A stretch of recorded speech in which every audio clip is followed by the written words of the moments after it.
En août dernier, 200 hectares de forêt ont été la proie des flammes dans notre département, des incendies inimaginables il y a quelques années, mais que le réchauffement climatique devrait désormais rendre récurrent, d'où cet arrêté cadre pris ce jeudi par la préfecture des Vosges. Le résultat de plusieurs mois d'analyse et de concertation avec les sapeurs-pompiers et les collectivités locales pour mieux faire face aux feux de forêt. Les Vosges ont été sectorisés en 10 zones de risque et 4 espaces forestiers seront plus particulièrement surveillés dans la plaine à proximité de Grand et sur le massif des forêts à proximité de Ventron, Remiremont et Saint-Dié-des-Vosges.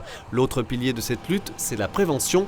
9 feux de forêt sur 10 sont d'origine humaine. Ça ne veut pas dire une action volontaire, j'exclus cela de fait, mais simplement soit de l'inconscience, soit de la négligence, simplement.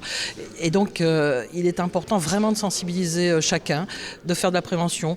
On ne va pas se mettre à brûler des déchets, même si on est au bout de son jardin, dans une période où il fait un peu sec. Toute utilisation, on parlait tout à l'heure de barbecue, de brasero, de feu de camp en forêt, dorénavant, il faut ne pas le faire parce qu'en fonction des conditions climatiques, on peut avoir des drames comme on a pu connaître l'année dernière. Aucun mort ni blessé à déplorer en août dernier, mais l'impact sur les forêts a été important. Un combat contre lequel les sapeurs-pompiers sont en première ligne. Dans les airs tout d'abord, avec 17 d'entre eux qui ont été formés pour assurer le ravitaillement des avions bombardiers d'eau sur le pélicandrome de l'aéroport de Juvincourt-Mirecourt. Toujours à propos de moyens aériens, rappelons que les tests de prélèvement d'eau par Canadair en avril dernier sur le lac de Gérardmer n'ont eux pas été concluants. Et pour agir au plus près des flammes, une équipe commando, c'est le terme employé, pourra intervenir en zone escarpée. Des camions-citernes ont et vont être achetés, ainsi que des bâches d'eau comme celle-ci.